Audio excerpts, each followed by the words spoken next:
बिस्मिल्लाहिर्रहमानिर्रहीम, अस्सलाम वालेकुम। Welcome to our channel. अच्छा, आज मैं आपको जो है वो एक्सेल की नेक्स्ट क्लास देने जा रहा हूँ। लास्ट क्लास में मैंने आपको इंट्रोडक्शन दिया था, आज भी फर्दर इंट्रोडक्शन और डिफरेंट न्यू फीचर्स मैं आपको आज बताने जा रहा हूँ। जिस तरह लास्ट क्लास में मैंने आपसे कहा था कि हम आगे कुछ फार्मूलाज और फर्दर कमांड्स देखेंगे। तो लेट्स वी स्टार्ट। इंटरफेस पे हम आते हैं। अच्छा, एक्सेल तो जो है वो आपको ओपन करने आ गया। ठीक है, आपने नॉर्मल स्टार्ट बटन पे क्लिक किया। जहां भी आपके कंप्यूटर में एक्सेल अवेलेबल है, ना मिले तो आप यहाँ पे सर्च में लिख दें एक्सेल, तो भी आपको मिल जाएगा। या रन कमांड से भी आप रन कर सकते हैं। विंडो का जो लोगो बटन है उसके साथ आपने आर प्रेस किया और आपने एक्सेल लिख दिया तो भी एक्सेल आपका स्टार्ट हो जाएगा। तो एक्सेल हमने ओपन कर लिया, ब्लैंक वर्कबुक हमने ले ली। ठीक है, अब देखिए मैं इसे थोड़ा जूम बढ़ा रहा हूँ। ठीक है, जूम इन करने के लिए वही वर्ड की तरह यहाँ पे हमारे पास स्लाइडर दिया हुआ है जूम इन का।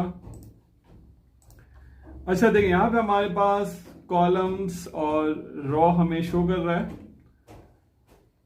अच्छा देखिए, अब हम यहाँ पे कुछ भी टाइप करते हैं, कोई भी हेडिंग टाइटल, हमारे जो भी हम कोई रिपोर्ट बनाना चाह रहे हैं, तो यहाँ पर मैंने कंपनी नेम लिख दी ए।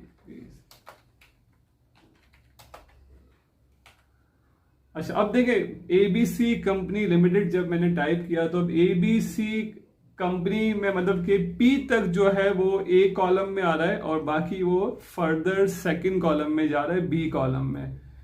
मतलब ये हुआ कि वो A1 से स्टार्ट हुआ और B1 पे जा रहा है। अब ये कि क्योंकि मैंने आपको पहले ही बताया था, अगेन हम आपको बता देता हूं कि कॉलम की जो स्टैंडर्ड विड्थ होती है वो होती है 8.43 कैरेक्टर्स। तो ABC कंपनी हमने लिखा, ABC 3 कैरेक्टर हो गए, C के बाद स्पेस 4 और COM 5 6 7 और P हमारा 8 हो गया। तो P हमारा 0.43 A के अंदर आ रहा है A1 में, बाकी जो रिमेनिंग 0.57 है उसका पार्ट वो B में जा रहा है, क्योंकि स्टैंडर्ड कॉलम विड्थ होती है 8.43। तो इसमें आप बिल्कुल कंफ्यूज ना हो, नो वरीज, आप टाइप करें भले वो नेक्स्ट में जाए, इसको हम फिर एडजस्ट करना सीखते हैं। अच्छा, हमने एंटर किया, यहां पे मैंने लिखा सेल्स रिपोर्ट। ये भी A1 से A2 से स्टार्ट होके B2 तक जो है वो सेल्स रिपोर्ट की जो विड्थ है वो जारी है, नो प्रॉब्लम, जाने दें। यहाँ पे नीचे मैंने टाइप कर लिया, कोई भी हेडिंग डाल दी, रीजन। अच्छा, यहाँ पे मैंने टाइप किया मंथ जैन। अब जनवरी पूरा लिखें या आप जैन लिखें, लिखने के बाद आप इसको जैसे ही ड्रैग करेंगे, देखिए हमारे पास ये सारे जो बॉक्सेस बने हुए हैं ये कहलाते हैं सेल्स। ठीक है, सेल्स मींस के which intersect between column and rows और rows and columns, vice versa. तो अब देखें हमारे पास जो सेल और हमारा कर्सर है, मतलब ये हमारा सेल का पॉइंटर भी कहलाएगा और एक्टिव सेल पॉइंटर भी कहलाएगा। अब हम यहाँ पे जनवरी के ऊपर जैन जो मैंने शॉर्ट लिखा है मंथ, ठीक है, मंथ नेम शॉर्ट लिखे है, कंप्लीट लिखें। जब आप अपना जो एक्टिव सेल पॉइंटर है इसके आप राइट डाउन साइड पे जाएंगे, देखेंगे जब माउस को लेके जाएंगे, माउस इस वक्त प्लस शो कर रहा है, एक थिक प्लस शो कर रहा है। जैसे आप उसके डॉट पे जाएंगे सेल पॉइंटर के बिल्कुल राइट डाउन साइड पे, तो देखें माउस का साइन चेंज हो रहा है। इट मीन्स हम यहां से फिल कर सकते हैं। जैसे हम इसको ड्रैग करेंगे, फेब भी आ गया, मार्च अप्रैल मई जून, मैंने कहा मुझे 6 मंथ की रिपोर्ट बनानी है, सेल्स रिपोर्ट, तो बाकी मंथ्स ऑटोमेटिकली आ जाएंगे। और अगर हमने जो है वो कंप्लीट लिखा, JANUARY, अब इसको भी अगर आप फिल से आप ड्रैग करेंगे तो ये भी आ जाएगा। अब ये जरूरी नहीं हम रॉ वाइज करें, अगर हम इसको कॉलम वाइज करेंगे तो भी ये फिल कर देगा। ठीक है, अब देखें अगर हम यहाँ पे डेज ऑफ द वीक लिखते हैं, जैसे मैंने यहाँ पे लिखा संडे, SUNDAY, और अगर मैं इसको भी अगर ड्रैग करूंगा, कॉलम वाइज कर ले, रॉ वाइज, तो ये भी फिल हो जाएगा। ठीक है, जिस तरह भी आप करना चाहें, जो भी रिक्वायरमेंट हो आप कर सकते हैं। और इसी तरह हमने अगर शॉर्ट लिखा SUN, और इससे भी आप अगर ड्रैग करेंगे रॉ वाइज या कॉलम वाइज तो वो आ जाएगा। ठीक है, अब देखें जो मंथ्स ऑफ द ईयर हैं, जैन, फेब, शॉर्ट या कंप्लीट, जनवरी, फरवरी, या डेज ऑफ द वीक है, संडे, मंडे, कंप्लीट, या शॉर्ट में सन, SUN, MON। 4 लिस्टें आप चारों में से जो भी अप्लाई करना चाहिए, क्योंकि हमें अपनी रिपोर्ट्स बनाने में अक्सर मंथ्स डालने पड़ते हैं, डेज डालने पड़ते हैं, कौन कौन से डेज हमारी सेल हुई, क्या हम अप्लाई करना चाह रहे हैं। तो ये चारों लिस्ट अवेलेबल हैं। अच्छा, ऐसा नहीं है कि मेरे कंप्यूटर में कोई मैजिक है कि भाई मेरे पास ही आ रहा है, ऐसा कोई जादू नहीं है। अगर आपके पास भी एक्सेल है, आप उसको भी ओपन करेंगे तो ये लिस्टें आपके पास भी आएंगी। एक्सेल में ये बाय डिफॉल्ट होती हैं। और अगर जो है वो आप इसको चेक करना चाहें कि लिस्ट कहाँ पे अवेलेबल है, तो वो भी आपको दिखा देता हूं। फाइल के मेन्यू में जाइएगा, यहां पे आपको मिलेगा ऑप्शंस। यहां पे जब हम जाएंगे तो यहां पर एडवांस पे आपने क्लिक करना है। एडवांस पे जब आपने क्लिक किया तो यहां पे हमारे पास एडवांस में यहां पे लिखा हुआ है, एडवांस में जब हम नीचे की तरफ आएंगे, जनरल की हेडिंग है, उसके नीचे वेब ऑप्शन है, उसके बाद नीचे यहाँ पे लिखा हुआ है एडिट कस्टम लिस्ट। यहां पे आप क्लिक करेंगे तो देखें आपको यहां पे ये सारी लिस्टें मिल रही हैं। तो ये लिस्टें बाय डिफॉल्ट जब आपका एक्सेल इंस्टॉल होता है तो उसमें चारों ये लिस्टें अवेलेबल होती हैं। और हम अपनी भी कोई लिस्ट बना सकते हैं। मतलब आप चाह रहे हैं कि आपकी प्रोडक्ट के नाम बार बार ना लिखना पड़े, आप एक प्रोडक्ट का नाम लिखें और आप इसको ड्रैग करें तो वो ऑटोमेटिकली आ जाए। स्टूडेंट्स के नेम्स हैं, आप वो चाह रहे हैं वो भी आ जाए। एम्प्लॉय का आपने कहा एक एम्प्लॉय का नाम लिखें, ऑटोमेटिकली ड्रैग एंड ड्रॉप करें तो वो बाकी एम्प्लॉयज के नेम भी आ जाए। कोई भी आइटम नेम है, वॉट एवर, जो भी। तो आप यहाँ पे न्यू लिस्ट पे क्लिक करके अब जो है वो हमने लिस्ट अगर अपनी बनानी है तो हम अपनी ओन लिस्ट भी क्रिएट कर सकते हैं। उसके लिए आपने क्या करना होगा, आपने यहाँ पे लिस्ट एंट्रीज के पास यहाँ पे क्लिक करना है। हमने लिखा DVD, LCD, एंटर करते रहिएगा। माउस, रैम, मॉनिटर, प्रिंटर, मतलब जो है जो भी प्रोडक्ट्स के नेम्स हैं वो आपने यहाँ पे टाइप कर लिए हैं। और जो भी आप जिस कैटेगरी की लिस्ट भी आप बनाना चाह रहे हैं आपने वो टाइप की। इसके बाद आपने क्लिक करना है ऐड पे। देखिए आप जैसे मैंने ऐड पे क्लिक किया तो यहाँ पे लिस्ट में ये लिस्ट ऐड हो गई है। अब ओके करेंगे। अब ओके करके हम इससे बाहर आ जाते हैं। अब हम ये प्रोडक्ट नेम कहीं पे भी यूज करना चाहेंगे। हमने लिखा हम डील कर रहे हैं, हम सेल्स कर रहे हैं, कंप्यूटर एक्सेसरीज, हमने लिखा माउस या DVD का नाम। तो आगे वो लिस्ट हमें सेम उसी तरह जिस तरह मैंने आपको बताया कि मंथ्स के नेम, डेज के नेम आपको फिल करने, इसी तरह आपने यहां से फिल से आपने ये फिल कर लेना। तो ये जो है वो हमें लिस्ट प्रोवाइड कर देगा। तो ये बहुत आसानी हो गई। अब यहां पे एक सवाल आता है कि हमारे पास ऑलरेडी एक लिस्ट बनी हुई है, 50 नेम डले हुए, 100 नाम डले हुए। और अगर ऑलरेडी हमारे पास एक लिस्ट बनी हुई है और हम चाह रहे हैं कि वो लिस्ट वहां पे ऐड हो जाए, हमें दोबारा वहां पे टाइप ना करना पड़े, वो वहां पे कॉपी हो जाए, तो ये भी हो सकता है कि आप किसी भी ऑर्गेनाइजेशन पे गए जो है वो किसी कंपनी में जहां भी आप गए और वहां पे लिस्ट ऑलरेडी टाइप है। अब आप चाह रहे हैं कि वो लिस्ट भी वहां पे ऐड हो जाए, तो हम ये भी कर सकते हैं। मैंने नेम लिख दी है।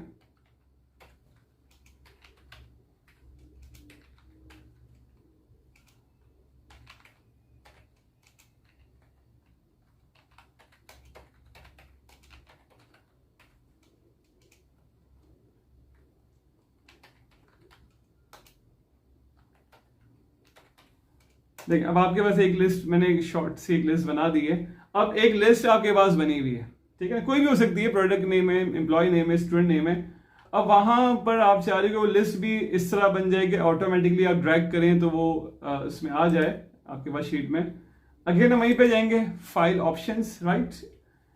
एडवांस में जाना है, राइट, ये भी याद रखिएगा। यहाँ पे आप नीचे इसको स्क्रॉल डाउन करेंगे और जनरल में वेब ऑप्शंस पे आके यहाँ पे लिखा हुआ है एडिट कस्टम लिस्ट। अब लिस्ट यहाँ पे कैसे रहे, देखिए लिखा हुआ है इंपोर्ट लिस्ट फ्रॉम सेल्स। तो ये जो हमारे पास सेल्स पे लिस्ट बनी हुई है, हम इसको इंपोर्ट करने के लिए हमने यहाँ पे क्लिक किया और हम इसको ड्रैग कर लेंगे। हम बता देंगे ये वाली हमारी लिस्ट है। ये नीचे दिखा रहा है TR का मतलब 10 रॉ मल्टीप्लाई 1 कॉलम, मतलब ये एक ही कॉलम यूज हुआ है और उसमें ये 10 रॉ यूज हुई है, मतलब 10 नेम्स हैं। क्लिक कर दिया, दोबारा हमने यहाँ पे इसको क्लिक किया, एक्सपेंड हो जाएगा हमारा ये ऑप्शंस। और जैसे हमने इंपोर्ट पे क्लिक किया, लिस्ट देखें यहाँ पे आ गई और वो लिस्ट ऐड हो गई। ओके करते हैं। जब यहाँ पे कस्टम लिस्ट में नेम आ गया, इसका मतलब वो ऐड हो गई है। अब आपको ऐड पे क्लिक करने की जरूरत नहीं है, ओके कर दिएगा और ओके करके आप यहाँ से बाहर आ गए। अब आपने नेम लिखा और आप जब इसको अब ड्रैग करेंगे, अब आपको लिखने की जरूरत नहीं है फर्दर नेम्स, आपने ड्रैग किया ऑटोमेटिकली लिस्ट आ जाएगी। तो आपके लिए काम बहुत आसान हो गया। तो आप न्यू एंट्रीज भी कर सकते हैं, ऑलरेडी एंट्रीज की हुई आप इसको इंपोर्ट भी कर सकते हैं। ठीक है, हम आगे अब देखते हैं। अच्छा, अब हम यहां पे आते हैं। 6 मंथ की एक मैं रिपोर्ट बना रहा हूं, इसमें मैं आपको चीजें एक्सप्लेन करूंगा। देखिए हमारे पास यहां पे हमने रीजन डाल दिया, ईस्ट, वेस्ट, नॉर्थ, साउथ, और यहां पे हमने सेल्स वैल्यू डाल दी।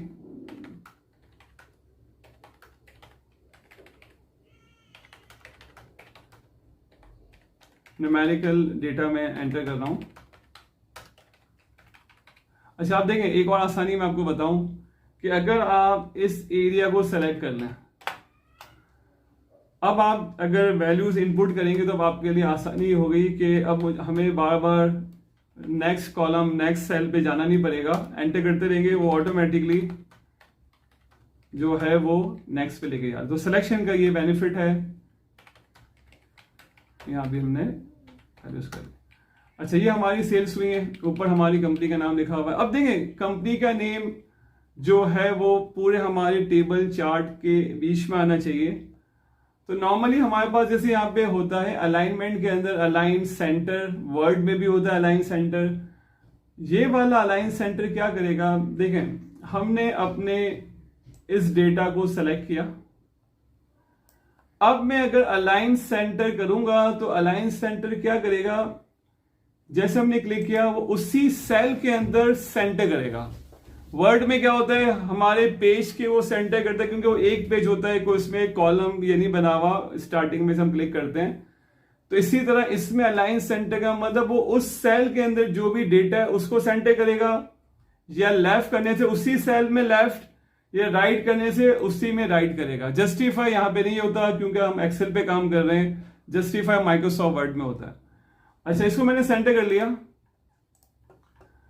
और आगे हमने यहाँ पे सबको सेलेक्ट कर लेते हैं और एक साथ हम इसको अलाइन सेंटर कर लेते हैं। देखें ये वाला हमारे पास जो दिया हुआ है, ये अलाइन सेंटर मीन्स के हॉरिजेंटल सेंटर करेगा, और ऊपर एक और सेंटर दिया हुआ है, ये है मिडल के लिए, मिडल अलाइन। अब दोनों में डिफरेंस क्या है कि मिडल क्या करेगा, जो है वो वर्टिकली सेंटर करेगा। अगर मैं यहां से अपने रॉ की हाइट को बढ़ाता हूं तो देखिए अब ये रीजन, जैन, फेब, ये जो हमारी हेडिंग्स हैं, हमारी टाइटल, ये बॉटम पे आ गया।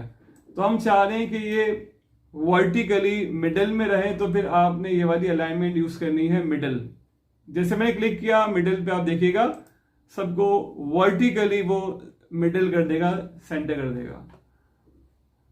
और ये वाला जो हमारा सेंटर, ये हॉरिजॉन्टल सेंटर कर रहा होता है।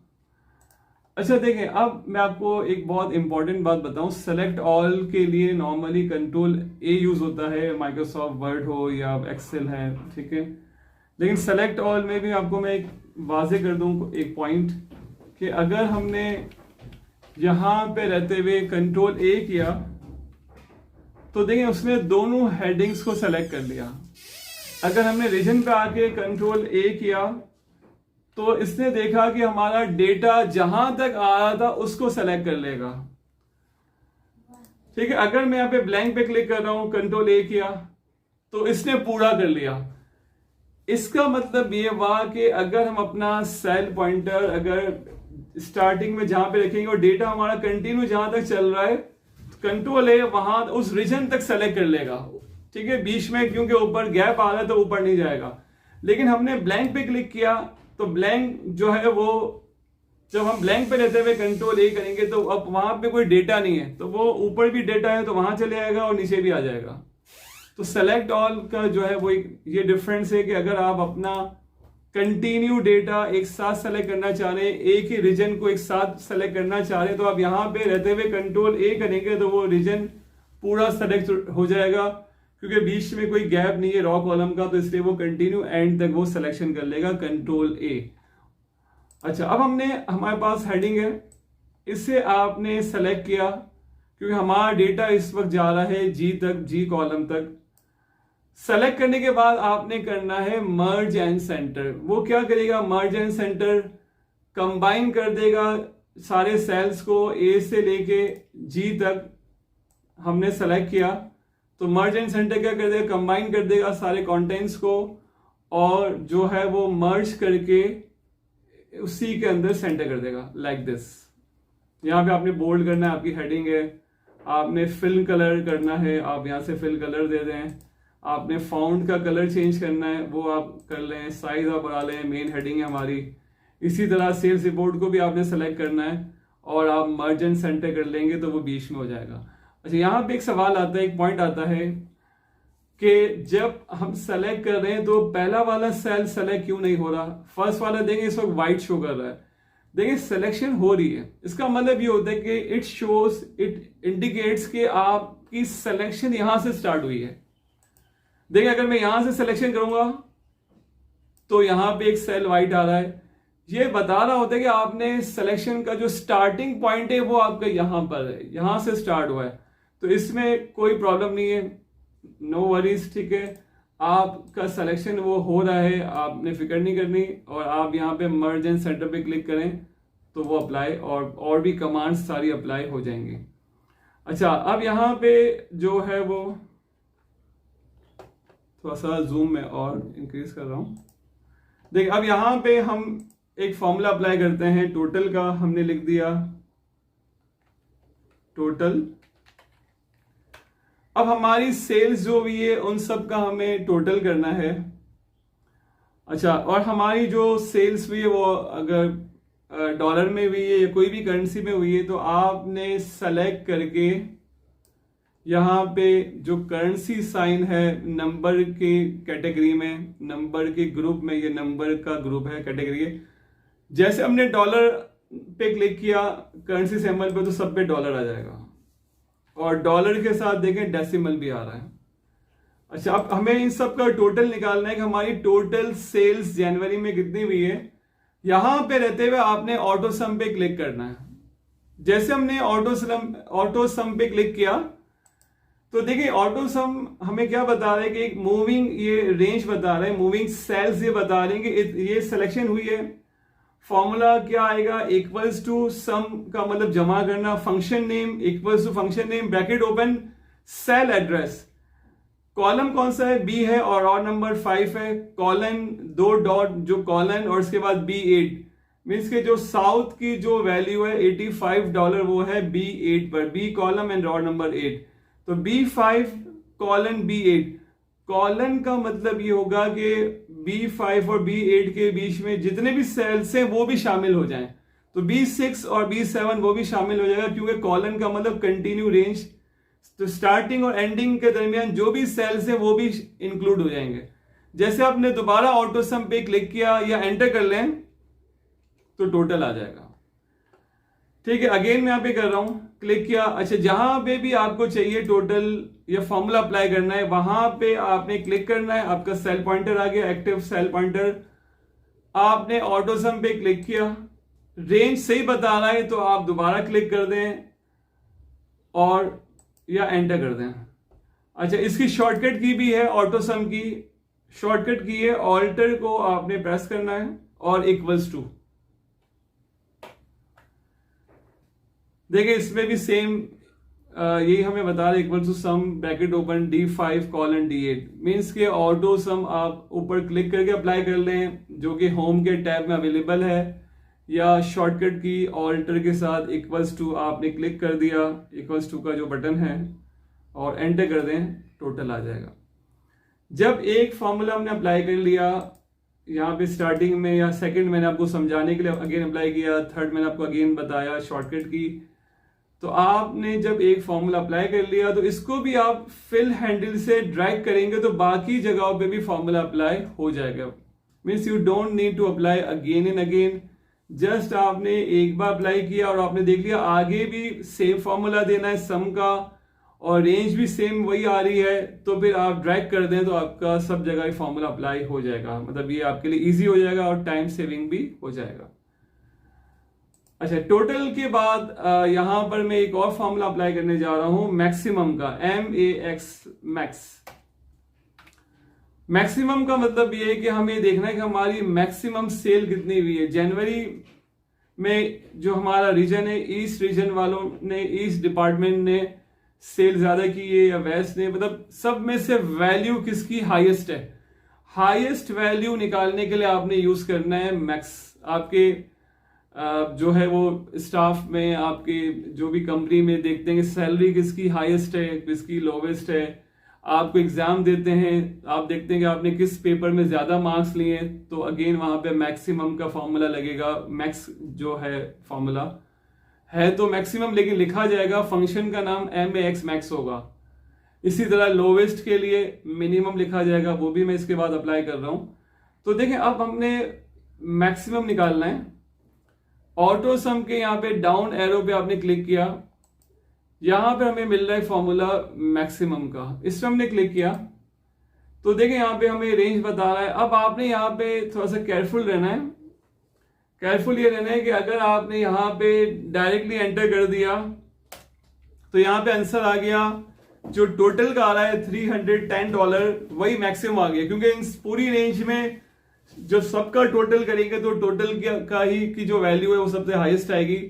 तो यहाँ पे आपने थोड़ा सा विजिलेंट रहना है कि आपने जब कोई फॉर्मूले पे अप्लाई किया, फॉर्मूला तो अपने हिसाब से रेंज सही दे रहा है, अब आपने टोटल शामिल नहीं करना, क्योंकि अगर आप टोटल शामिल कर लेंगे तो टोटल की ही वैल्यू हाईएस्ट हो जाएगी, मैक्सिमम हो जाएगी। तो आपने क्या करना है, जितने जो भी आपके डिपार्टमेंट है, जो भी रीजन है, आपने उसको सेलेक्ट करना है। इसके बाद आपने एंटर करना है, तो अब आपको बता देगा कि मैक्सिमम $85 की सेल्स हुई है, जो कि हमें यहाँ पे बता रहा है वेस्ट ने और साउथ ने $85। ठीक है, अगेन मैं एक बार कर रहा हूं, मैक्स पे गए, मैक्स फंक्शन का नाम है, मतलब मैक्सिमम। रेंज आपने यहाँ पे करेक्ट करनी है। करेक्ट के लिए आपने दोबारा से माउस से ड्रैग करना है, वो रेंज ले लेगा। ठीक है, यहां भी बता रहा है 4R मल्टीप्लाई बाय 1C, मतलब 4 रॉ और 1 कॉलम है। इसका मतलब ये होता है, जस्ट आपको इन्फॉर्म कर रहा है। ठीक है, आपने कुछ नहीं करना, आपको जस्ट इन्फॉर्म कर रहा है। इसके बाद आपने रेंज जब सही सेलेक्ट कर ली, आप इसको एंटर कर लें। मैक्सिमम हमारे पास यहाँ पे आगे वैल्यू के चारों डिपार्टमेंट में से $95 सबसे ज्यादा सेल हुई है।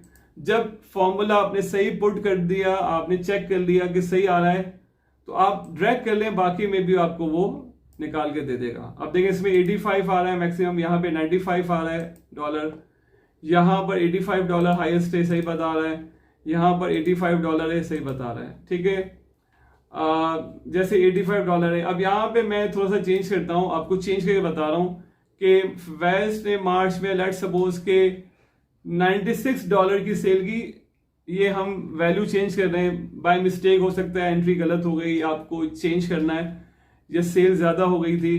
तो जैसे हमने चेंज किया तो देखें टोटल पे भी अफेक्ट आएगा, क्योंकि टोटल भी उन सब चारों वैल्यूज का था, चारों रीजन का था, तो टोटल भी चेंज होगा। और मैक्सिमम पे देखें, अब हमने 96 कर दिया है, इसका मतलब कि मैक्सिमम सेल $96 हो गई, तो यहां पर 85 की जगह 96 होना चाहिए और टोटल भी चेंज हो जाएगा। ठीक है, देखें चेंज हो गया।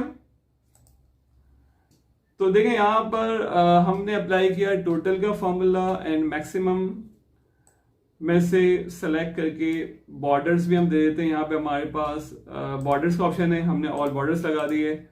थोड़ा सा मैं डिफ्रेंशिएट के लिए कलर्स भी अप्लाई कर रहा हूँ ताकि वाजे आपको नजर आए, क्लियर हो। यहाँ पे हमने अप्लाई कर दिया। अच्छा, अब यहाँ पे मैं एक मिनिमम अप्लाई करने जा रहा हूँ। हमने लिखा MIN मिनिमम। अब मिनिमम के लिए भी आपने यहां से फॉर्मूला अप्लाई किया मिनिमम का, ठीक है। रेंज आ रही है हमारे पास। अब यहाँ पे भी आपने देखना है, प्रॉपरली केयरफुल रहना है कि आप टोटल और मैक्सिमम ना शामिल करें। तो आपने रेंज सही कर लेनी है कि इन चारों में से हमें मिनिमम बताए, ठीक है ना। आपने सिर्फ क्लिक नहीं कर देना, आपने रेंज को प्रॉपरली आपने देखना है कि वो सही बता रहा है। अब चारों को हमने सिलेक्शन कर ली। अब जब एंटर करेंगे तो वो मिनिमम हमें निकाल के दे देगा और हमें सही बता रहे कि इन चारों वैल्यू में कम से कम लोवेस्ट जो है वो $65 वैल्यू आ रही है। अगेन मैं एक बार फिर कर रहा हूं, आप देखें, आपने फंक्शन को सेलेक्ट करना है, आपने रेंज को सही कर लेना है प्रॉपर। आपने माउस से सिलेक्शन कर ली, लिखना चाहें तो टाइप भी कर सकते हैं, और आपने एंटर कर दिया तो मैं बता रहा है कि इन चारों में जो मिनिमम है वो $25 की सेल हुई है। और आप इसको ड्रैग कर लें तो बाकी का भी हमें बता देगा। यहाँ पर 55 सही बता रहा है, यहाँ पर $52 बता रहा है, यहाँ पे $25 एंड $44 जो ईस्ट एंड साउथ दोनों में हुआ है हमें मिनिमम बता रहा है। बॉर्डर्स अगेन आप लगा लें, क्योंकि हमने एक नया ऐड किया तो बॉर्डर्स के लिए आपने यहाँ पे जाके ऑल बॉर्डर्स को अप्लाई कर लेना है, और फिल कलर भी आप यहाँ से अप्लाई करना चाहें तो कर सकते हैं। मैं इसलिए कर रहा था कि आपको थोड़ा सा वाजे शो कर दूं कि हमने ये फॉर्मूलाज यहाँ पे अप्लाई किए हैं। अच्छा, हमने किस डेट को सेल्स रिपोर्ट बनाई है हम वो भी यहाँ पे डाल लेते हैं, डेट, ठीक है। डेट के लिए हमने यहाँ पे जो है वो अप्लाई करना है फॉर्मूला। इसके लिए आपने कंट्रोल के साथ आपने जो है वो सेमीकोलन पे क्लिक करना है, तो ये आपको डेट दे देगा। इसी तरह टाइम भी हम अप्लाई कर लेते हैं, तो कंट्रोल के साथ शिफ्ट के साथ आपने वो सेमीकोलन वाला बटन दबाना है। लेकिन काम कौन सा करेगा? कॉलन वाला, क्योंकि एक ही बटन पे कॉलन भी है, 2 डॉट और 1 डॉट 1 कॉमा। तो जो है वो कंट्रोल शिफ्ट के साथ जब आप बटन प्रेस करेंगे तो वो कॉलन काम करेगा, तो ये आ जाएगा टाइम, ठीक है। तो हमारे पास अब आगे हमने किस डेट पे काम किया है और किस टाइम पे हमने काम किया है। अच्छा, टाइम डेट हमारे पास अक्टूबर 23, 2021 आ रही है। तो कभी इसमें हमारे यूजर्स को, हमारे जो है वो एक्सेल यूजर्स को ये डिफिकल्टी आती है कि डेट का फॉर्मेट समझ नहीं आ रहा, या कहीं पे लिखा हुआ है लाइक 17/2021। तो अब ये समझ नहीं आ रहा कि पहली जुलाई है या जो है वो डेट में कंफ्यूजन आ रही होती है कि पहले मंथ है या पहले डे है। तो इसके लिए आप क्या करें, कंट्रोल के साथ शिफ्ट के साथ आप ऊपर न्यूमेरिक में बटन जो है 3 पे आप क्लिक करें। काम तो हैश करेगा क्योंकि शिफ्ट का मतलब ऊपर वाली कीज वर्क करती है, तो 3 के ऊपर बना हुआ है हैश। तो आपने कंट्रोल शिफ्ट 3 किया तो देखें आप ये फॉर्मेट सही कर देगा कि ये 7 जनवरी 1 जुलाई नहीं था। तो ये आपको डेट बिल्कुल क्लियर कर देता है। तो आप डेट पे आगे कंट्रोल शिफ्ट एंड हैश को प्रेस कर दें, जो कि 3 नंबर पर अवेलेबल है, जो न्यूमेरिकल कीबोर्ड पे है। तो कंट्रोल शिफ्ट के साथ 3 प्रेस किया, हैश काम करेगा। तो यहाँ पे आपको बिल्कुल ये क्लियर हो जाएगा कि पहले डेट आ रही है 23rd देन अक्टूबर 21। तो आप डेट का फॉर्मेट चेंज कर सकते हैं। बाकी टाइम के भी हैं फॉर्मेट्स, ठीक है, और बाकी और भी फॉर्मूलाज हैं डेट एंड टाइम के भी, जो कि ऑटोमेटिकली चेंज करेंगे। तो वो मैं आपको नेक्स्ट क्लास में जो है बताऊंगा। और आई होप कि आपको समझ आ रहा होगा। अगर कोई आपकी क्यूरीज हो तो आप कमेंट्स में लिख के भेजें। कोई भी आपके क्वेश्चंस हैं, you can write on comments. Thank you very much for watching this video. Thank you.